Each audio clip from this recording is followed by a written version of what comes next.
Hello students, welcome to the Vikas Yadav chemistry classes. As you all know, we are studying about the 10th class chemistry chapter 4, carbon and its compound, and we have done up to the classification of hydrocarbon. In today's video, we are going to discuss a topic, isomerism, the isomerism in the open chain compounds.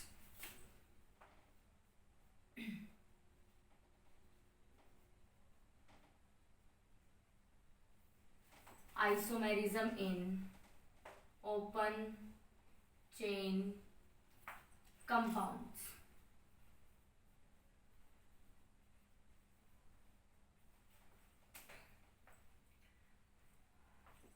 So first come, what is isomerism? Isomerism is a phenomena in which the different structures are formed. They are termed as isomers. So what are isomers? Isomers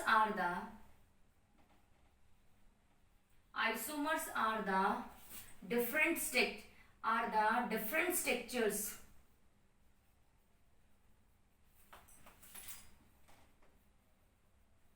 which are formed by the different arrangement of the atoms, which are formed by the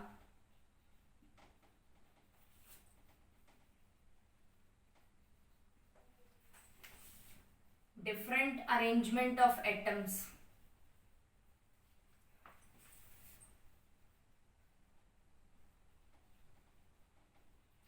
But all the structures having the same molecular formula. So isomers are the structure which are having the similar molecular formula, but the different arrangement of the atom that will result in the formation of the new structures. These structures are known as isomers, and the phenomena is known as isomerism. बच्चों isomerism बहुत different types के हैं. Mainly they are of two types, structural isomerism and stereo isomerism.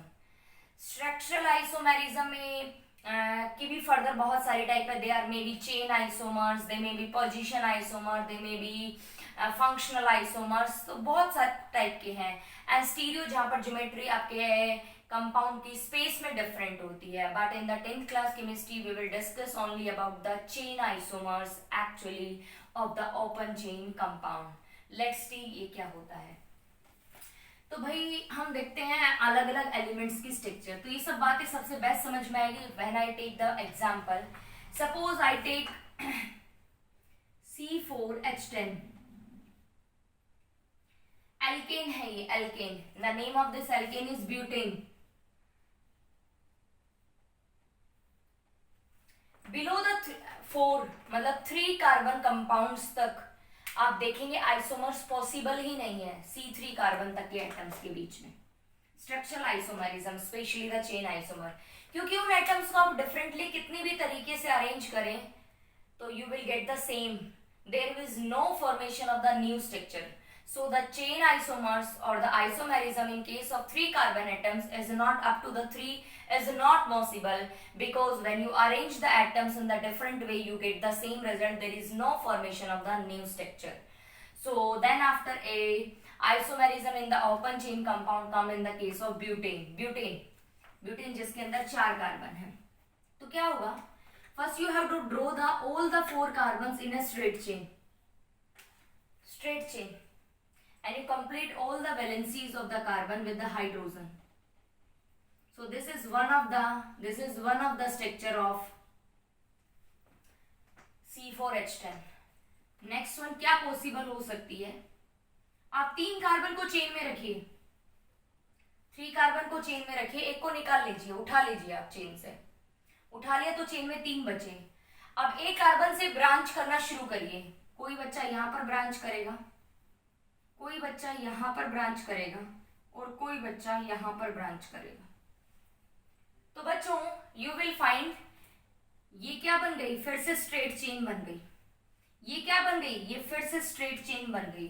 So this one and this one are similar like the first. ये और ये दोनों same है पहले जैसे.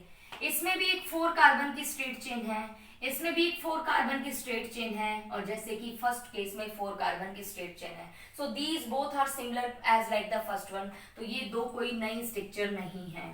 सो this is only the possible one new structure in case of this one is possible कि हम chain में एक निकाल लेते हैं, तीन को स्ट्रेट में रखते हैं, तो you can complete all the valencies of the carbon with the hydrogen.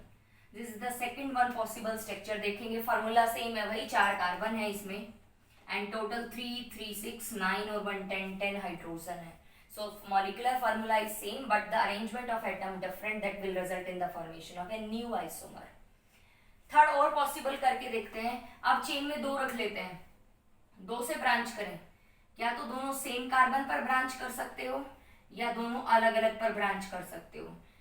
अलग अलग पर ब्रांच किया तो you will get the straight chain of the 4 carbon जो कि फर्स्ट वन जैसी है, तो ये कुछ नई नहीं है। This is also the similar one. और यदि एक ही कार्बन पर ब्रांच करता है तो this is also same like the second one, कि यहाँ पर आपके पास 3 कार्बन की चेन है और सेकेंड 1 कार्बन पर आपका एक कार्बन ब्रांच है, तो this is similar to the second one. So only these 2 possible structure, 2 isomers बनेंगे ब्यूटेन के।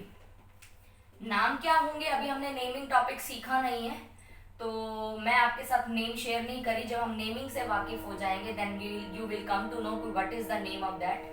इसका नाम ऐसे ब्यूटेन है, इसका आईयूपैक नेम 2-मिथाइल प्रोपेन है, बट इनका नाम ये कैसे है जब हम ये सब हम आईयूपीएस नेमिंग के अंदर सीखेंगे।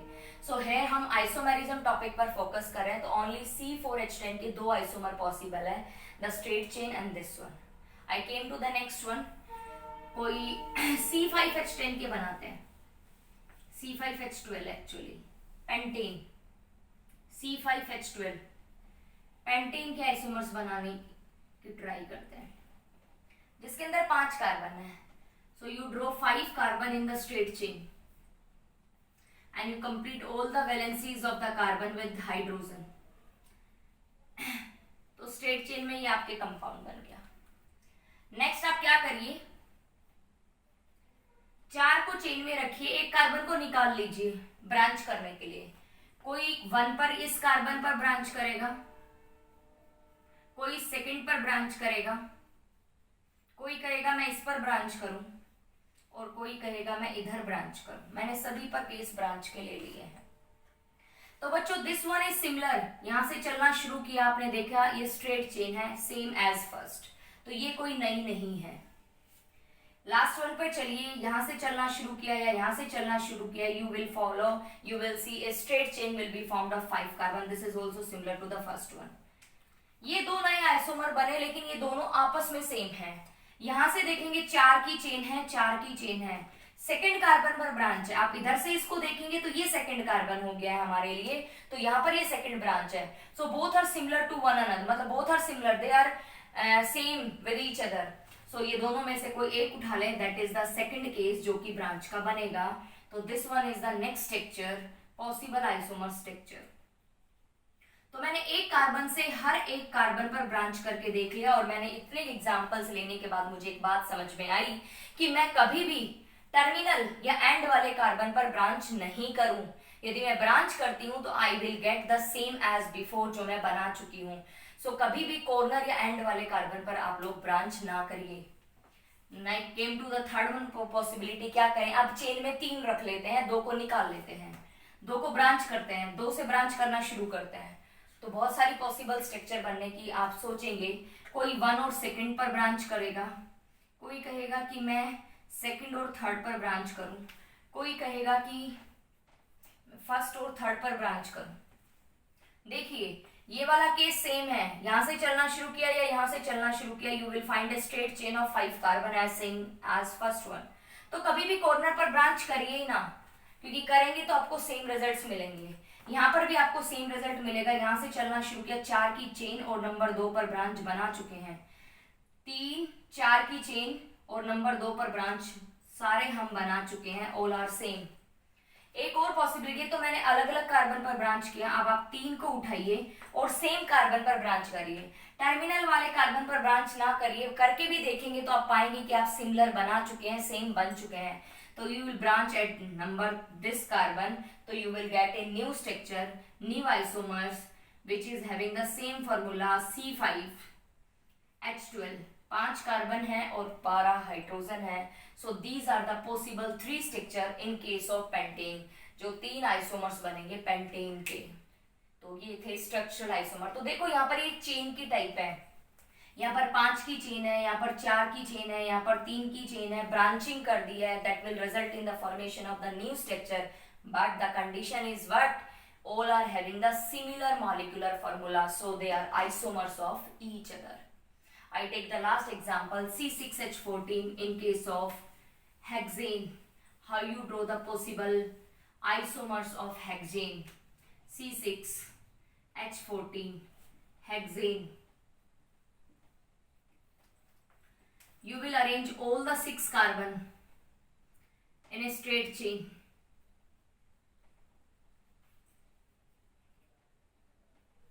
The second one possibility कि आप एक कार्बन को निकाल लें और 5 को चेन में रखें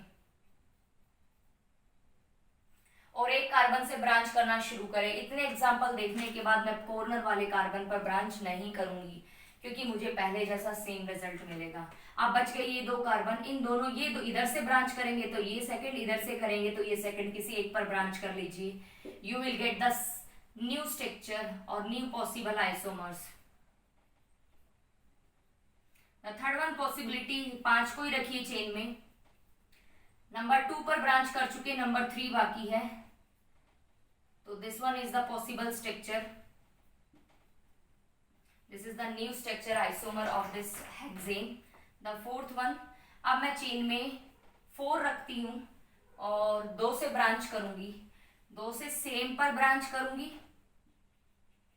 सेम कार्बन। मैं कॉर्नर वाला सोच ही नहीं रही क्योंकि मैंने इतना करके देखा तो मुझे समझ में आया कॉर्नर वाले पर ब्रांच करने से मुझे सेम रिजल्ट मिलता है, तो मैंने सेकंड कार्बन पर सेम एटम पर ब्रांच किया। एंड द फिफ्थ वन, अब मैं अलग अलग एटम पर, 4 मैंने चेन में रखे और मैं अलग अलग एटम पर ब्रांच करती हूँ, इस पर और इस पर, कॉर्नर पर मैं नहीं करूंगी। So I get the 5 possible isomers of the hexane which are having the similar molecular formula but they are the different structure। तो हमने ब्यूटेन C4H10 के 2 आइसोमर पॉसिबल आइसोमर है, chain isomer, structural isomer, C5H12 pentane के 3 isomers हैं and hexane के 5 isomer possible structure हमने बनाकर देखे। बच्चों मैंने फिर बोल रही हूँ, नेमिंग हम बाद में करेंगे जब हम नेमिंग से अवेयर हो जाएंगे। तो ये थे isomerism in case of open chain compounds, और 3 कार्बन चेन कंपाउंड्स तक आइसोमेरिज्म पॉसिबल नहीं है। क्यों नहीं है, एक बार ट्राई भी कर ले कोई बच्चा सोचे तो, जो मैं ऑलरेडी बता चुकी, उस 3 कार्बन को आप किस किस तरीके से अरेंज कर सकते हैं। कोई ऐसे करेगा, कोई कहेगा कि मैडम ऐसे कर दो, कोई कहेगा कि मैडम ऐसे कर दो। तो बच्चों आप देखेंगे तीनों सेम है, कोई भी नई स्ट्रक्चर नहीं बनी है।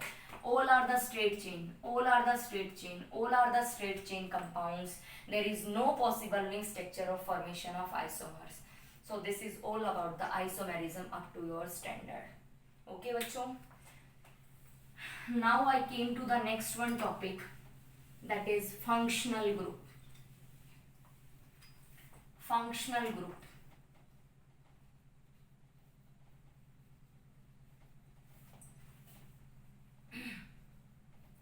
फंक्शनल ग्रुप क्या होता है? फंक्शनल ग्रुप में भी ए एटम और ग्रुप ऑफ एटम, एक एटम से भी फंक्शनल ग्रुप बन सकता है और एटम के ग्रुप से भी बन सकता है, विच, जो कि क्या करता है, which largely determines the chemical properties of a organic compound. Chemical properties को डिसाइड करता है कि भाई उस कंपाउंड की केमिकल प्रॉपर्टीज क्या होंगी, क्योंकि उसमें के अंदर क्या फंक्शनल ग्रुप प्रेजेंट है, वो उसकी प्रॉपर्टीज को डिसाइड करेगा। बहुत सारे फंक्शनल ग्रुप हैं, बहुत सारे हैं, लेकिन if few I will discuss which is in your syllabus। OH, the representation is OH and you will name this functional group as alcohol। CHO, ये डैश नहीं है बच्चों, ये बॉन्ड है। CHO, आप CHO को ऐसे भी लिख सकते हैं, C double bond O and H, you will represent like this। This is termed as or named as aldehyde. Third one, this is the first one. Second one, third one is ketone. You will write like this CO, और bond form में आप C double bond O is the representation of ketone. It is ketone. और भी हैं.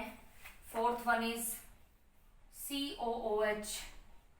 आप इसको ऐसे भी लिख सकते हैं, C double bond OH. It is carboxylic acid. Carboxylic acid. और भी आप ले सकते हैं लाइक एक्स. एक्स को हम रिप्रेजेंट करते हैं हेलो ग्रुप से. हेलो ग्रुप एक्स में भी सॉरी एक्स में भी क्लोरीन, ब्रोमीन और iodine. Next functional group NO2. It is represented as nitro. NH2, it is represented or termed or named as amine. So there are various functional group. बहुत सारे हैं. Ester. Ester having the general representation is COOR. It is ester. O, it is ether. और भी बहुत सारे functional group है, but a very few in your syllabus. So you have to learn just these only. कि alcohol का representation क्या है OH, aldehyde का क्या है CHO, कीटोन का क्या है CO, कार्बोक्सिलिक एसिड का क्या है COOH, नाइट्रो का क्या है NO2, अमाइन का क्या है NH2. हेलोजन्स हेलो ग्रुप को जनरली X से रिप्रेजेंट करते हैं. मे बी Cl के लिए वर्ड क्लोरो है, Br के लिए ब्रोमो है, I के लिए आइडो है, एस्टर के लिए क्या है COOR, ईथर है O है. बहुत सारे और भी फंक्शनल ग्रुप है. You have to learn just. तो ये फंक्शनल ग्रुप किसी भी ऑर्गेनिक कंपाउंड में प्रेजेंट होंगे. कोई एल्डिहाइड का ऑर्गेनिक के कोई एल्डिहाइड नाम का ऑर्गेनिक कंपाउंड में फंक्शनल ग्रुप है, किसी में अल्कोहल है, तो उनकी अपनी अपनी क्लास की अपनी अपनी प्रॉपर्टीज होंगी. And the functional group can decide the chemical properties of a organic compound. तो you have to learn these table of the organic और the functional group, so further topics को आप इजीली समझ पाए. In the coming video, we will study about the classification of the organic compounds, homologous series, and next in the further videos we read or learn about the IPC naming or IPAC system or nomenclature of the organic compounds.